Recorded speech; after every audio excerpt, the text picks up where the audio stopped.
सभी कहानी सुनने वालों को नमस्कार। आइए चलते हैं मेरे चैनल साहित्य सागर में मेरे साथ फणीश्वर नाथ रेणु की कहानी लाल पान की बेगम सुनते हैं। तो चलिए सुनते हैं कहानी लाल पान की बेगम। क्यों बिरजू की माँ नाच नहीं देखने जाएगी क्या? बिरजू की माँ शकरकंद उबाल कर बैठी मनी मन कुढ़ रही थी अपने आंगन में। 7 साल का लड़का बिरजू शकरकंद के बदले तमाचे खा खा कर आंगन में लूट पोट कर सारी देह में मिट्टी मल रहा था। चंपिया के सिर भी चुड़ैल मंडरा रही है। आधे आंगन धूप रहते जो गई सहुआइन की दुकान से छोआ गुड़ लाने, सो अभी तक नहीं लौटी।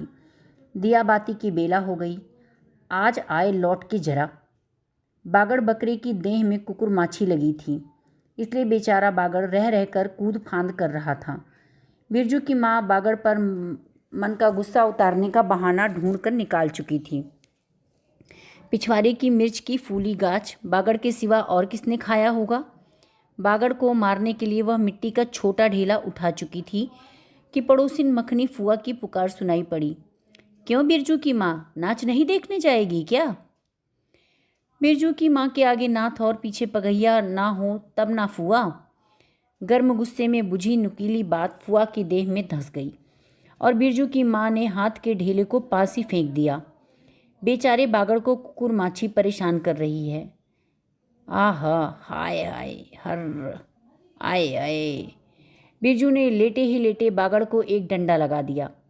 बिरजू की माँ की इच्छा हुई कि जाकर उसी डंडे से बिरजू का भूत भगा दे, किंतु नीम के पास खड़ी पनभरनियों की खिलखिलाहट सुनकर रुक गई। बोली, ठहर, तेरे बप्पा ने बड़ा हाथ छुट्टा बना दिया है तुझे। बड़ा हाथ चलता है लोगों पर, ठहर। मखनी फुआ नीम के पास झुकी कमर से घड़ा उतारकर पानी भरकर लौटती पनभरनियों में से बिरजू की माँ की बहकी हुई बात का इंसाफ करा रही थी। ज़रा देखो तो इस बिरजू की माँ को, 4 मन पाट का पैसा क्या हो गया है? धरती पर पाँव ही नहीं पड़ते। पाट यानी झूठ। अरे निसाफ करो, खुद अपने मुंह से 8 दिन पहले ही गांव की गली में बोलती फिरी है। हाँ, इस बार बिरजू के बप्पा ने कहा है कि बैलगाड़ी पर बिठाकर बलरामपुर का नाच दिखा लाऊंगा। बैल अब अपने घर है तो 1000 गाड़ी मंगनी मिल जाएगी। सो मैंने अभी टोक दिया। नाच देखने वाली सब तो औन पौन कर तैयार हो रही हैं, रसोई पानी कर रहे हैं। मेरे मुंह में आग लगे, क्यों टोकने गई मैं? सुनती हो क्या जवाब दिया बिरजू की माँ ने? जंगी की पतोहू ने बिरजू की माँ की बोली का स्वाद लेकर कमर पर घड़े को संभाला और मटक कर बोली, चल दीदिया चल, इस मोहल्ले में लाल पान की बेगम बसती हैं। नहीं जानती दोपहर दिन और चौपहर रात बिजली की भक भक कर जलती है।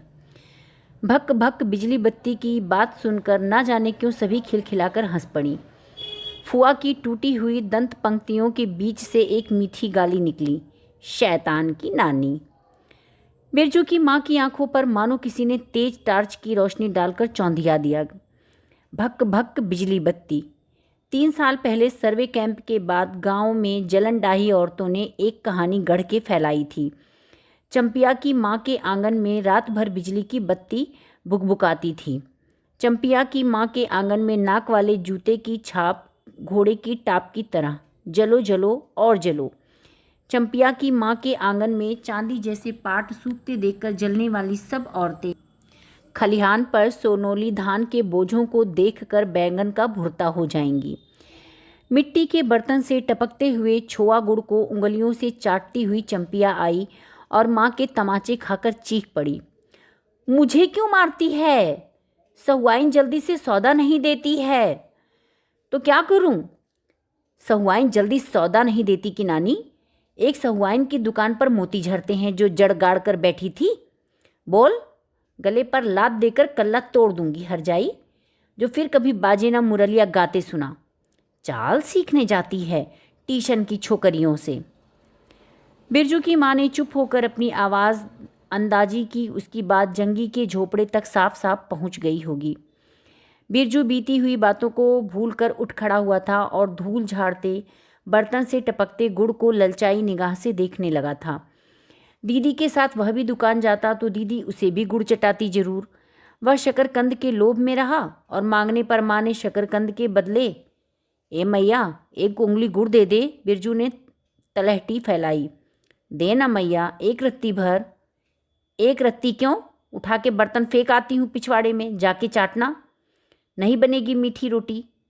मीठी रोटी खाने का मुंह होता है। बिरजू की माँ ने उबले शकरकंद का सूप रोती हुई चंपिया के सामने रखते हुए कहा। बैठ के छिलके उतार, नहीं तो अभी। 10 साल की चंपिया जानती है, शकरकंद छीलते समय कम से कम 12 बार माँ उसे बाल पकड़कर झकझोरेगी, छोटी छोटी खोट निकालकर गालियाँ देगी। पाँव फैला के क्यों बैठी है उस तरह से, बेलज्जी। चंपिया माँ के गुस्से को जानती है। बिरजू ने इस मौके पर थोड़ी सी खुशामद करके देखा। मैया, मैं भी बैठकर शकरकंद छील दूँ? नहीं, माँ ने झिड़की दी। एक शकरकंद छीलेगा और 3 पेट में। जाके सिद्धू की बहू से कहो कि एक कढ़ाई के लिए 1 घंटे के लिए कढ़ाई मांग कर ले गई तो फिर लौटाने का नाम ही ले लिया। जा जल्दी। तो मुंह लटकाकर आंगन से निकलते निकलते बिरजू ने शकरकंद और गुड़ पर निगाहें दौड़ाई। चंपिया ने अपने झबरे केश की ओट से माँ को देखा और नज़र बचाकर चुपके से बिरजू की ओर एक शकरकंद फेंक दिया। बिरजू भागा। सूरज भगवान डूब गए, दिया बाती की बेला हो गई। अभी तक गाड़ी। चंपिया बीच में ही बोल उठी। कोयरी टोले में किसी ने गाड़ी नहीं दी मैया। बप्पा बोले माँ से कहना सब ठीक ठाक करके तैयार रहें। मलदहिया टोली के मियाँ जान की गाड़ी लाने जा रहा हूँ। सुनते ही बिरजू की माँ का चेहरा उतर गया। लगा छाते की कमानी उतर गई घोड़े से अचानक। कोयरी टोले में किसी ने गाड़ी मंगनी नहीं दी, तब मिल चुकी गाड़ी। जब अपने गांव के लोगों की आंख में पानी नहीं तो मलदहिया टोली के मियाँ जान की गाड़ी का क्या भरोसा। न 3 में न 13 में क्या होगा शकरकंद छील कर। रख दे उठा के, यह मर्द नाच दिखाएगा। बैलगाड़ी पर चढ़कर नाच दिखाने ले जाएगा। चढ़ चुकी बैलगाड़ी पर, देख चुकी जी भर के नाच। पैदल जाने वाली सब पहुंचकर पुरानी हो चुकी होंगी। बिरजू छोटी कढ़ाई सिर पर औंधाकर वापस आया। देख दिदिया, मिलिट्री टोपी, इस पर 10 लाठी मारने से भी कुछ नहीं होता।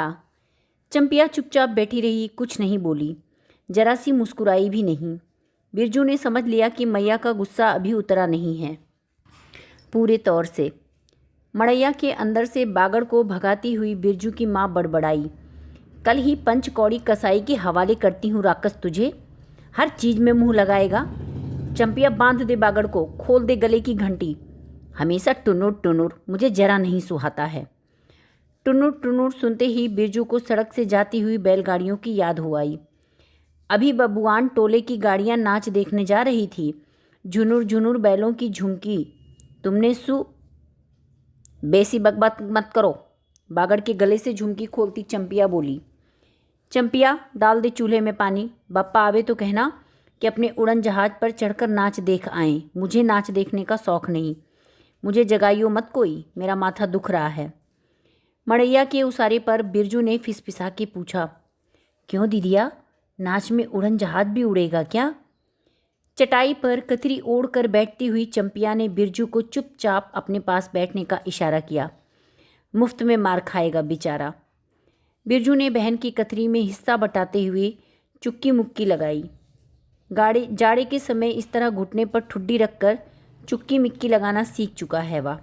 उसने चंपिया के कान के पास मुंह ले जाकर कहा, हम लोग नाच देखने नहीं जाएंगे? गांव में एक पंछी भी नहीं है, सब चले गए। चंपिया को तिल भर भरोसा नहीं। संझा तारा डूब रहा है। बप्पा अभी तक गाड़ी लेकर नहीं लौटे। 1 महीना पहले से ही मैया कहती थी कि बलरामपुर के नाच के दिन मीठी रोटी बनेगी। चंपिया छींट की साड़ी पहनेगी और बिरजू पैंट पहनेगा बैलगाड़ी पर चढ़कर। चंपिया की भीगी पलकों पर एक बूंद आंसू आ गया। बिरजू का भी दिल भर आया। उसने मन ही मन इमली पर रहने वाले जिन बाबा को एक बैंगन कबूला, गाछ का सबसे पहला बैंगन। उसने खुद जिस पौधे को रोपा है। जल्दी से गाड़ी लेकर बप्पा को भेज दो जिन बाबा। मड़ैया के अंदर बिरजू की माँ चटाई पर पड़ी करवटें ले रही थी। पहले किसी बात का मंसूबा नहीं बांधना चाहिए किसी को। भगवान ने मंसूबा तोड़ दिया। उसको सबसे पहले भगवान से पूछना है, यह किस चूक का फल दे रहे हो भोला बाबा? अपने जानते उसने किसी देवता पितर की मान मनौती बाकी नहीं रखी। सर्वे के समय ज़मीन के लिए जितनी मनौतियाँ की थीं ठीक ही तो। महावीर जी का रोड तो बाकी ही है। हाय रे दैया, भूल चूक माफ़ करो महावीर बाबा, मनौती दूनी करके चढ़ाएगी बिरजू की माँ। बिरजू की माँ के मन में रह रहकर जंगी की पतोहू की बातें चुभती हैं। भक भक बिजली बत्ती, चोरी चमारी करने वाली बेटी पतोहू जलेगी नहीं। 5 बीघा ज़मीन क्या हासिल की है बिरजू के बप्पा ने। गांव की भाई खौकियों की आंखों में किरकिरी पड़ गई है। खेत में पाट लगा देखकर गांव के लोगों की छाती फटने लगी।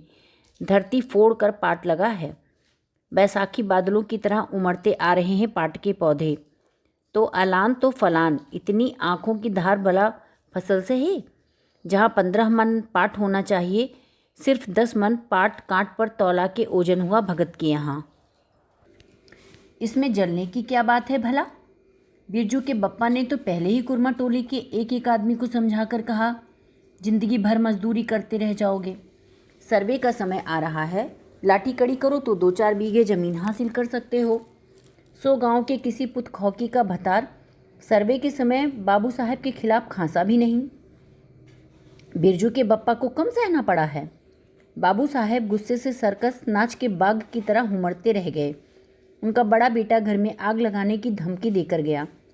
आखिर बाबू साहब ने अपने सबसे छोटे लड़के को भेजा। बिरजू की माँ को मौसी कहकर पुकारा। यह ज़मीन बाबूजी ने मेरे नाम से खरीदी थी। मेरी पढ़ाई लिखाई इसी ज़मीन की उपज से चलती है। और भी कितनी ही बातें। खूब मोहना जानता है उतना जरा सा लड़का, जमींदार का बेटा है कि। चंपिया, बिरजू सो गया क्या? यहाँ आजा बिरजू, अंदर। तू भी आजा चंपिया, भला आदमी आए तो एक बार आज। बिरजू के साथ चंपिया अंदर चली गई। डिबरी बुझा दे, बप्पा बुलाएं तो जवाब मत देना, खपच्ची गिरा दे। भला आदमी रे, भला आदमी, मुंह तो देखो जरा इस मर्द का। बिरजू की माँ दिन रात मंझा न देती रहती तो ले चुके थे ज़मीन। रोज़ आकर माथा पकड़ के बैठ जाएं, मुझे ज़मीन नहीं लेनी है बिरजू की माँ, मजूरी ही अच्छी है। जवाब देती थी बिरजू की माँ खूब सोच समझ के। छोड़ दो, जब तुम्हारा कलेजा ही स्थिर नहीं होता तो क्या होगा। अरे जोरू ज़मीन जोर के हैं, नहीं तो किसी और के। बिरजू के बाप पर बहुत तेज़ी से गुस्सा चढ़ता है और चढ़ता ही जाता है। बिरजू की माँ का भाग ही खराब है। जो ऐसा गोबर गणेश घर वाला उसे मिला। कौन सा शौक मोज दिया है उसके मर्द ने। कोल्हू के बैल की तरह खटकर सारी उम्र काट दी इसके यहाँ। कभी 1 पैसे की जलेबी भी लाद कर दी है उसके खसम ने। पाट का दाम भगत के यहाँ से लेकर बाहर ही बाहर बैल हट्टा चले गए। बिरजू की माँ को एक बार नमरी लोट देखने भी नहीं दिया आँख से। बैल खरीद लाए, उसी दिन से गांव में ढिंढोरा पीटने लगे। बिरजू की माँ इस बार बैलगाड़ी पर चढ़कर जाएगी नाच देखने। दूसरे की गाड़ी के भरोसे नाच दिखाएगा। अंत में उसे अपने आप पर क्रोध हो आया। वह खुद भी कुछ कम नहीं, उसकी जीभ में आग लगे। बैलगाड़ी पर चढ़कर नाच देखने की लालसा किस कुछ समय में उसके मुंह से निकली थी भगवान जाने। फिर आज सुबह से दोपहर तक किसी न किसी बहाने उसने 18 बार बैलगाड़ी पर नाच देखने की चर्चा छेड़ी है। लो खूब देखो नाच, कथरी के नीचे दुशाले का सपना। कल भोरे पानी भरने के लिए जब सब जाएंगी, पतली जीभ वाली पतुरिया सब हंसती आएंगी, हंसती जाएंगी। सभी जलते हैं उससे। हाँ, भगवान दाढ़ी जार भी। 2 बच्चों की माँ होकर भी वह जस की तस है। उसका घरवाला उसकी बात में रहता है। वह बालों में गरी का तेल डालती है। उसकी अपनी ज़मीन है किसी के पास एक घूर भी इस गांव में? नहीं जलेंगे। 3 बीघे में धान लगा हुआ है अगहनी। लोगों की बिख दीठ से बचे तब तो। बाहर बैलों की घंटियां सुनाई पड़ी। तीनों सतर्क हो गए, उत्कर्ण होकर सुनते रहे। अपने ही बैलों की घंटी है क्यों रे चंपिया? चंपिया और बिरजू ने प्रायः एक ही साथ कहा, चुप। बिरजू की माँ ने फिसफिसा कर कहा, शायद गाड़ी भी है, घड़घड़ाती है ना। दोनों ने फिर हुंकारी भरी। चुप, गाड़ी नहीं है। तू चुपके से टट्टी में छेद करके देख के आ तो चंपी, भाग के आ चुपके चुपके। चंपिया बिल्ली की तरह हौले हौले पाँव से टट्टी के छेद से झांक कर आई। हाँ मैया, गाड़ी भी है। बिरजू हड़बड़ाकर उठ बैठा। उसकी माँ ने उसका हाथ पकड़कर सुला दिया। बोले मत, चंपिया भी गुदड़ी के नीचे घुस गई। बाहर बैलगाड़ी खोलने की आवाज़ हुई। बिरजू के बाप ने बैलों को जोर से डांटा। हाँ हाँ, आ गए घर।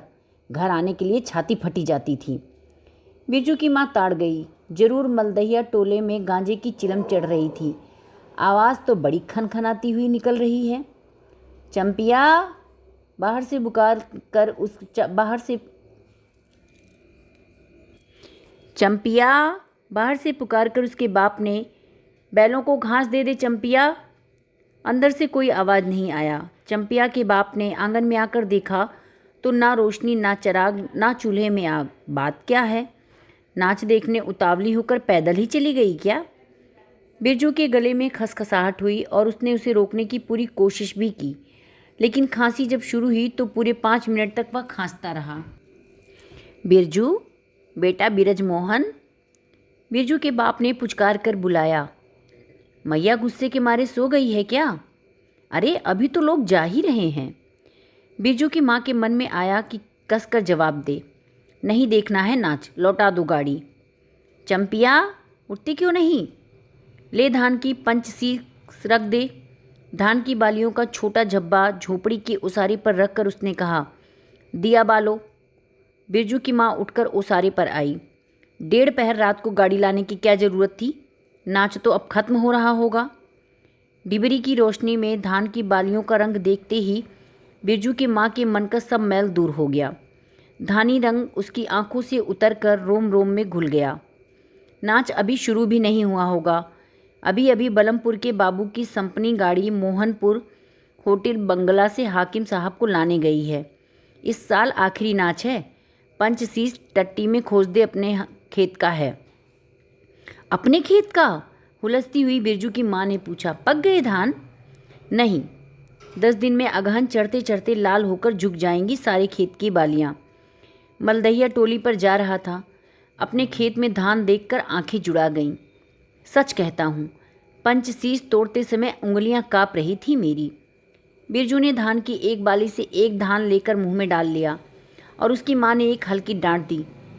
कैसा लुक्कड़ है रे तू? इन दुश्मनों के मारे कोई नेम धर्म बचे। क्या हुआ, डांटती क्यों हो? नवान्न के पहले ही नया दान जुटा दिया, देखते नहीं? अरे इन लोगों का सब कुछ माफ़ है। चिरई चुनमुन है यह लोग। दोनों के मुंह में नवान्न के पहले नया अन्न ना पड़े। इसके बाद चंपिया ने भी धान की बाली से 2 दान लेकर दांतों तले दबाए। ओ मैया, इतना मीठा चावल! और गमकता भी है ना दीदिया। बिरजू ने फिर मुंह में धान लिया। रोटी पोटी तैयार कर चुकी क्या? बिरजू के बाप ने मुस्कुराकर पूछा। नहीं, मान भरे सुर में बोली बिरजू की माँ। जाने का ठीक ठिकाना नहीं और रोटी बनाती। वाह, खूब हो तुम लोग। जिसके पास बैल है उसे गाड़ी मंगनी नहीं मिलेगी भला? गाड़ी वालों को कभी बैल की ज़रूरत नहीं होती है क्या? पूछूंगा तब कोयरी टोला वालों से। ले जल्दी से रोटी बना ले, देर नहीं होगी। अरे टोकरी भर रोटी तो तू पलक मारती बना देती है। 5 रोटियां बनाने में कितनी देर लगेगी? अब बिरजू की माँ के होंठों पर मुस्कुराहट खुलकर खिलने लगी। उसने नज़र बचाकर देखा। बिरजू का बप्पा उसकी ओर एकटक निहार रहा है। चंपिया और बिरजू ना होते तो मन की बात हंसकर खोलने में देर न लगती।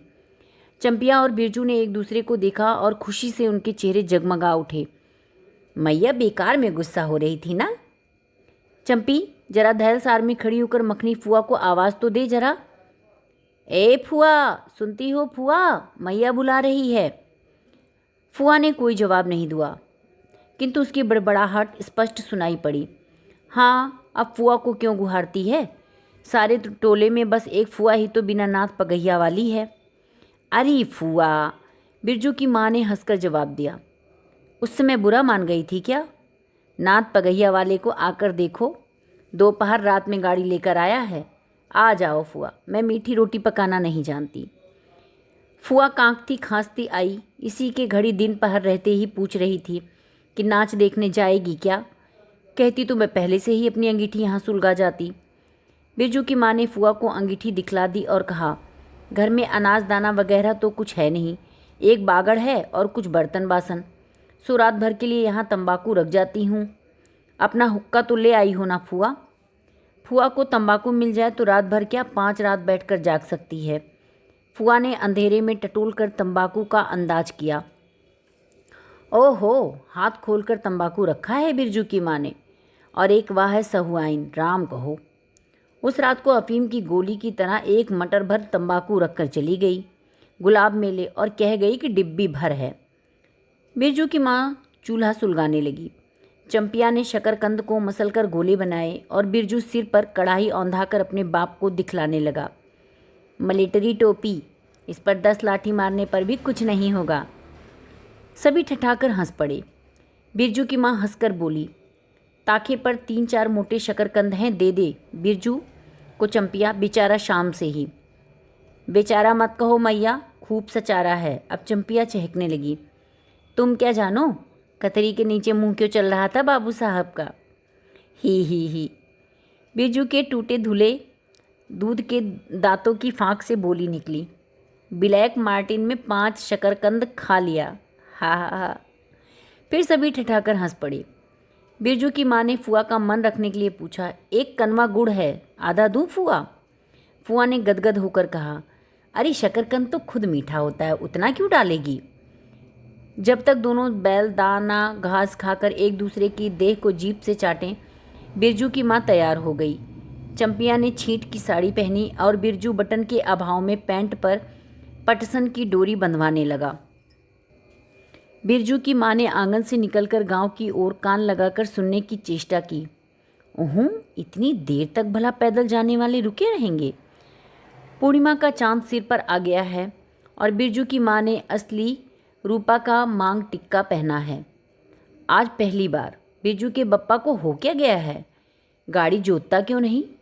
मुंह की ओर एक टक देख रहा है, मानो नाच की लाल पान की। गाड़ी पर बैठते ही बिरजू की माँ की देह में एक अजीब गुदगुदी लगने लगी। उसने बांस की बल्ली को पकड़कर कहा, गाड़ी पर अभी बहुत जगह है, जरा दाहिनी सड़क से हाँकना। बैल जब दौड़ने लगे और पहिया जब चूं चूं करके घरघराने लगा तो बिरजू से नहीं रहा गया। उड़न जहाज की तरह उड़ाओ बप्पा। गाड़ी जंगी के पिछवाड़े में पहुंची। बिरजू की माँ ने कहा, जरा जंगी से पूछो ना, उसकी पतोहू नाच देखने चली गई क्या? गाड़ी के रुकते ही जंगी की झोपड़ी से आती हुई रोने की आवाज़ स्पष्ट हो गई। बिरजू के बप्पा ने पूछा, अरे जंगी भाई, काहे कन्न रोहट हो रहा है गांव आंगन में? जंगी घूर ताप रहा था। बोला, क्या पूछते हो, रंगी बलरामपुर से लौटा नहीं और पतोहिया नाच देखने कैसे जाए? आसरा देखते देखते गांव की सभी औरतें चली गईं। अरे ट्यूशन वाली, तो रोती काहे है? बिरजू की माँ ने पुकार कर कहा, आजा, झट से कपड़ा पहनकर, सारी गाड़ी पड़ी है बेचारी। आ जल्दी आ। बगल के झोपड़े से राधे की बेटी सुनरी ने कहा, काकी गाड़ी में जगह है, मैं भी जाऊंगी। बांस की झाड़ी के उस पार लरेना खवास का घर है, उसकी बहू भी नहीं गई है। गिलट का झुमकी कड़ा पहनकर झमकती आ रही है। आ जा, जो बाकी रह गई हैं सब आ जाएं जल्दी।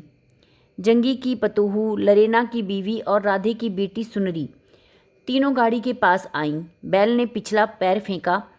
बिरजू के बाप ने एक भद्दी गाली दी, साला लताड़ मारकर लंगड़ी बनाएगा पतोहू को। सभी ठठाकर हंस पड़े।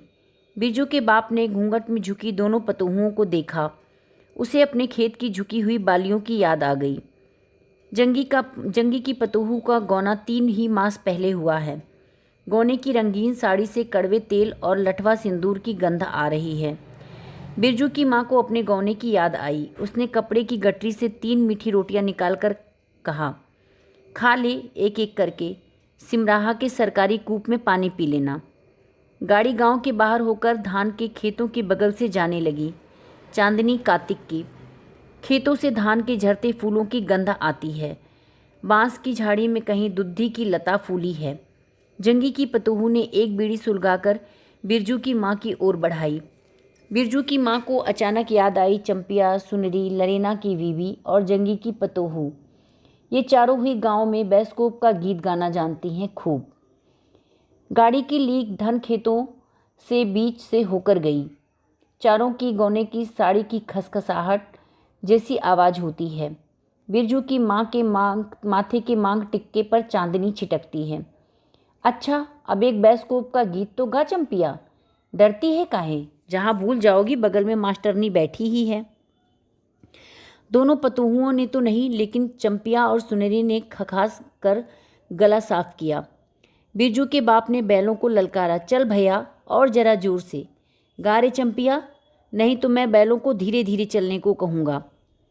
जंगी की पतोहू ने चंपिया के कान के पास घूंघट ले जाकर कुछ कहा और चंपिया ने धीमे से शुरू किया, चंदा की चांदनी। बिरजू को गोद में लेकर बैठी उसकी माँ की इच्छा हुई कि वह भी साथ साथ गीत गाए। बिरजू की माँ ने जंगी की पतोहू को देखा, धीरे धीरे गुनगुना रही है वह भी। कितनी प्यारी पतोहू है। गौने की साड़ी से एक खास किस्म की गंध निकलती है। ठीक ही तो कहा है उसने। बिरजू की माँ बेगम है, लाल पान की बेगम। यह तो कोई बुरी बात नहीं। हाँ, वह सचमुच लाल पान की बेगम है। बिरजू की माँ ने अपनी नाक पर दोनों आँखों को केंद्रित करने की चेष्टा करके अपनी रूप की झांकी ली। लाल साड़ी की झिलमिल किनारी, मांग टिक्का पर चांद। बिरजू की माँ के मन में अब और कोई लालसा नहीं, उसे नींद आ रही है। तो यह थी कहानी लाल पान की बेगम। आप सबको कैसी लगी कमेंट करके अवश्य बताइएगा। अगर चैनल को नहीं सब्सक्राइब किया है तो सब्सक्राइब भी कर लीजिएगा और कहानी को शेयर भी कर दीजिएगा। धन्यवाद। चंपिया, बाहर से पुकार कर उसके बाप ने, बैलों को घास दे दे चंपिया। अंदर से कोई आवाज़ नहीं आया। चंपिया के बाप ने आंगन में आकर देखा तो ना रोशनी, ना चिराग, ना चूल्हे में आग। बात क्या है? नाच देखने उतावली होकर पैदल ही चली गई क्या? बिरजू के गले में खसखसाहट हुई और उसने उसे रोकने की पूरी कोशिश भी की, लेकिन खांसी जब शुरू हुई तो पूरे 5 मिनट तक वह खांसता रहा। बिरजू, बेटा बिरज मोहन, बिरजू के बाप ने पुचकार कर बुलाया। मैया गुस्से के मारे सो गई है क्या? अरे अभी तो लोग जा ही रहे हैं। बिरजू की माँ के मन में आया कि कसकर जवाब दे, नहीं देखना है नाच, लौटा दो गाड़ी। चंपिया, उठती क्यों नहीं? ले धान की पंचसी रख दे। धान की बालियों का छोटा झब्बा झोपड़ी की उसारी पर रखकर उसने कहा, दिया बालो। बिरजू की माँ उठकर उसारे पर आई। 1:30 पहर रात को गाड़ी लाने की क्या ज़रूरत थी? नाच तो अब खत्म हो रहा होगा। डिबरी की रोशनी में धान की बालियों का रंग देखते ही बिरजू की माँ के मन का सब मैल दूर हो गया। धानी रंग उसकी आंखों से उतरकर रोम रोम में घुल गया। नाच अभी शुरू भी नहीं हुआ होगा। अभी अभी बलमपुर के बाबू की संपनी गाड़ी मोहनपुर होटल बंगला से हाकिम साहब को लाने गई है। इस साल आखिरी नाच है। पंचसीस टट्टी में खोज दे, अपने खेत का है। अपने खेत का? हुलसती हुई बिरजू की माँ ने पूछा। पक गए धान? नहीं, 10 दिन में अगहन चढ़ते चढ़ते लाल होकर झुक जाएंगी सारे खेत की बालियाँ। मलदहिया टोली पर जा रहा था, अपने खेत में धान देखकर आंखें जुड़ा गईं। सच कहता हूँ, पंचसीस तोड़ते समय उंगलियां काँप रही थी मेरी। बिरजू ने धान की एक बाली से एक धान लेकर मुंह में डाल लिया और उसकी माँ ने एक हल्की डांट दी। कैसा लुक्कड़ है रे तू? इन दुश्मनों के मारे कोई नेम धर्म बचे। क्या हुआ, डांटती क्यों हो? नवान्न के पहले ही नया दान जुटा दिया, देखते नहीं? अरे इन लोगों का सब कुछ माफ़ है। चिरई चुनमुन है यह लोग। दोनों के मुंह में नवान्न के पहले नया अन्न ना पड़े। इसके बाद चंपिया ने भी धान की बाली से 2 दान लेकर दांतों तले दबाए। ओ मैया, इतना मीठा चावल! और गमकता भी है ना दीदिया। बिरजू ने फिर मुंह में धान लिया। रोटी पोटी तैयार कर चुकी क्या? बिरजू के बाप ने मुस्कुराकर पूछा। नहीं, मान भरे सुर में बोली बिरजू की माँ। जाने का ठीक ठिकाना नहीं और रोटी बनाती। वाह, खूब हो तुम लोग। जिसके पास बैल है उसे गाड़ी मंगनी नहीं मिलेगी भला? गाड़ी वालों को कभी बैल की ज़रूरत नहीं होती है क्या? पूछूंगा तब कोयरी टोला वालों से। ले जल्दी से रोटी बना ले, देर नहीं होगी। अरे टोकरी भर रोटी तो तू पलक मारती बना देती है। 5 रोटियां बनाने में कितनी देर लगेगी? अब बिरजू की माँ के होंठों पर मुस्कुराहट खुलकर खिलने लगी। उसने नज़र बचाकर देखा, बिरजू का बप्पा उसकी ओर एकटक निहार रहा है। चंपिया और बिरजू ना होते तो मन की बात हंसकर खोलने में देर न लगती। चंपिया और बिरजू ने एक दूसरे को देखा और खुशी से उनके चेहरे जगमगा उठे। मैया बेकार में गुस्सा हो रही थी ना? चंपी, जरा धैल सार में खड़ी होकर मखनी फुआ को आवाज़ तो दे जरा। ए फुआ, सुनती हो फुआ, मैया बुला रही है।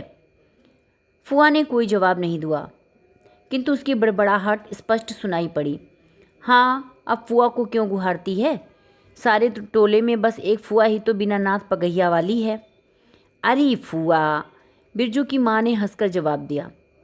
उस समय बुरा मान गई थी क्या? नाथ पगहिया वाले को आकर देखो, दोपहर रात में गाड़ी लेकर आया है। आ जाओ फुआ, मैं मीठी रोटी पकाना नहीं जानती। फुआ कांकती खांसती आई। इसी के घड़ी दिन पहर रहते ही पूछ रही थी कि नाच देखने जाएगी क्या। कहती तो मैं पहले से ही अपनी अंगीठी यहाँ सुलगा जाती। बिरजू की माँ ने फुआ को अंगीठी दिखला दी और कहा, घर में अनाज दाना वगैरह तो कुछ है नहीं, एक बागड़ है और कुछ बर्तन बासन। सो रात भर के लिए यहाँ तंबाकू रख जाती हूँ। अपना हुक्का तो ले आई हो ना फुआ? फुआ को तंबाकू मिल जाए तो रात भर क्या 5 रात बैठकर जाग सकती है। फुआ ने अंधेरे में टटोल कर तंबाकू का अंदाज किया। ओहो, हाथ खोलकर तंबाकू रखा है बिरजू की माँ ने, और एक वाह है सहुआइन, राम कहो। उस रात को अफीम की गोली की तरह एक मटर भर तंबाकू रखकर चली गई गुलाब मेले, और कह गई कि डिब्बी भर है। बिरजू की माँ चूल्हा सुलगाने लगी। चंपिया ने शकरकंद को मसलकर गोले बनाए और बिरजू सिर पर कढ़ाई औंधाकर अपने बाप को दिखलाने लगा। मलेटरी टोपी, इस पर 10 लाठी मारने पर भी कुछ नहीं होगा। सभी ठठाकर हंस पड़े।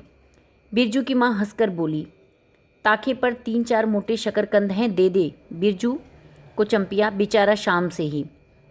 बेचारा मत कहो मैया, खूब सचारा है। अब चंपिया चहकने लगी। तुम क्या जानो, कतरी के नीचे मुंह क्यों चल रहा था बाबू साहब का। ही। बिरजू के टूटे धुले दूध के दांतों की फांक से बोली निकली। ब्लैक मार्टिन में 5 शकरकंद खा लिया। हा। फिर सभी ठठाकर हंस पड़े। बिरजू की माँ ने फुआ का मन रखने के लिए पूछा, एक कनवा गुड़ है, आधा दूँ फुआ? फुआ ने गदगद होकर कहा, अरे शकरकंद तो खुद मीठा होता है, उतना क्यों डालेगी? जब तक दोनों बैल दाना घास खाकर एक दूसरे की देह को जीभ से चाटें, बिरजू की माँ तैयार हो गई। चंपिया ने छींट की साड़ी पहनी और बिरजू बटन के अभाव में पैंट पर पटसन की डोरी बंधवाने लगा। बिरजू की माँ ने आंगन से निकलकर गांव की ओर कान लगाकर सुनने की चेष्टा की। ओह, इतनी देर तक भला पैदल जाने वाले रुके रहेंगे? पूर्णिमा का चांद सिर पर आ गया है और बिरजू की माँ ने असली रूपा का मांग टिक्का पहना है। आज पहली बार बिरजू के बप्पा को हो क्या गया है? गाड़ी जोतता क्यों नहीं? मुंह की ओर एक टक देख रहा है, मानो नाच की लाल पान की। गाड़ी पर बैठते ही बिरजू की माँ की देह में एक अजीब गुदगुदी लगने लगी। उसने बांस की बल्ली को पकड़कर कहा, गाड़ी पर अभी बहुत जगह है, जरा दाहिनी सड़क से हाँकना। बैल जब दौड़ने लगे और पहिया जब चूं चूं करके घरघराने लगा तो बिरजू से नहीं रहा गया। उड़न जहाज की तरह उड़ाओ बप्पा। गाड़ी जंगी के पिछवाड़े में पहुंची। बिरजू की माँ ने कहा, जरा जंगी से पूछो ना, उसकी पतोहू नाच देखने चली गई क्या? गाड़ी के रुकते ही जंगी की झोपड़ी से आती हुई रोने की आवाज़ स्पष्ट हो गई। बिरजू के बप्पा ने पूछा, अरे जंगी भाई, काहे कन्न रोहट हो रहा है गांव आंगन में? जंगी घूर ताप रहा था। बोला, क्या पूछते हो? रंगी बलरामपुर से लौटा नहीं और पतोहिया नाच देखने कैसे जाए? आसरा देखते देखते गांव की सभी औरतें चली गईं। अरे ट्यूशन वाली, तो रोती काहे है? बिरजू की माँ ने पुकार कर कहा, आजा, झट से कपड़ा पहनकर, सारी गाड़ी पड़ी है बेचारी। आ जल्दी आ। बगल के झोपड़े से राधे की बेटी सुनरी ने कहा, काकी गाड़ी में जगह है, मैं भी जाऊंगी। बांस की झाड़ी के उस पार लरेना खवास का घर है, उसकी बहू भी नहीं गई है। गिलट का झुमकी कड़ा पहनकर झमकती आ रही है। आ जा, जो बाकी रह गई हैं सब आ जाएं जल्दी। जंगी की पतोहू, लरेना की बीवी और राधे की बेटी सुनरी तीनों गाड़ी के पास आईं। बैल ने पिछला पैर फेंका। बिरजू के बाप ने एक भद्दी गाली दी, साला लताड़ मारकर लंगड़ी बनाएगा पतोहू को। सभी ठठाकर हंस पड़े। बिरजू के बाप ने घूंघट में झुकी दोनों पतोहुओं को देखा। उसे अपने खेत की झुकी हुई बालियों की याद आ गई। जंगी की पतोहू का गौना 3 ही मास पहले हुआ है। गौने की रंगीन साड़ी से कड़वे तेल और लठवा सिंदूर की गंध आ रही है। बिरजू की माँ को अपने गौने की याद आई। उसने कपड़े की गठरी से 3 मीठी रोटियां निकालकर कहा, खा ले एक एक करके, सिमराहा के सरकारी कूप में पानी पी लेना। गाड़ी गांव के बाहर होकर धान के खेतों के बगल से जाने लगी। चांदनी कार्तिक की, खेतों से धान के झरते फूलों की गंध आती है। बांस की झाड़ी में कहीं दुद्धि की लता फूली है। जंगी की पतोहू ने एक बीड़ी सुलगाकर बिरजू की माँ की ओर बढ़ाई। बिरजू की माँ को अचानक याद आई चंपिया, सुनरी, लरेना की बीवी और जंगी की पतोहू। ये चारों ही गांव में बैस्कोप का गीत गाना जानती हैं खूब। गाड़ी की लीक धन खेतों से बीच से होकर गई। चारों की गौने की साड़ी की खसखसाहट जैसी आवाज़ होती है। बिरजू की माँ के माथे के मांग टिक्के पर चांदनी छिटकती है। अच्छा, अब एक बैस्कोप का गीत तो गा चंपिया, डरती है काहे, जहाँ भूल जाओगी बगल में मास्टरनी बैठी ही है। दोनों पतोहुओं ने तो नहीं, लेकिन चंपिया और सुनहरी ने खखास कर गला साफ किया। बिरजू के बाप ने बैलों को ललकारा, चल भैया और जरा जोर से गा रे चंपिया, नहीं तो मैं बैलों को धीरे धीरे चलने को कहूँगा। जंगी की पतोहू ने चंपिया के कान के पास घूंघट ले जाकर कुछ कहा और चंपिया ने धीमे से शुरू किया, चंदा की चांदनी। बिरजू को गोद में लेकर बैठी उसकी माँ की इच्छा हुई कि वह भी साथ साथ गीत गाए। बिरजू की माँ ने जंगी की पतोहू को देखा, धीरे धीरे गुनगुना रही है वह भी। कितनी प्यारी पतोहू है। गौने की साड़ी से एक खास किस्म की गंध निकलती है। ठीक ही तो कहा है उसने, बिरजू की माँ बेगम है, लाल पान की बेगम। यह तो कोई बुरी बात नहीं। हाँ, वह सचमुच लाल पान की बेगम है। बिरजू की माँ ने अपनी नाक पर दोनों आँखों को केंद्रित करने की चेष्टा करके अपनी रूप की झांकी ली। लाल साड़ी की झिलमिल किनारी, मांग टिक्का पर चांद। बिरजू की माँ के मन में अब और कोई लालसा नहीं, उसे नींद आ रही है। तो यह थी कहानी लाल पान की बेगम। आप सबको कैसी लगी कमेंट करके अवश्य बताइएगा। अगर चैनल को नहीं सब्सक्राइब किया है तो सब्सक्राइब भी कर लीजिएगा और कहानी को शेयर भी कर दीजिएगा। धन्यवाद।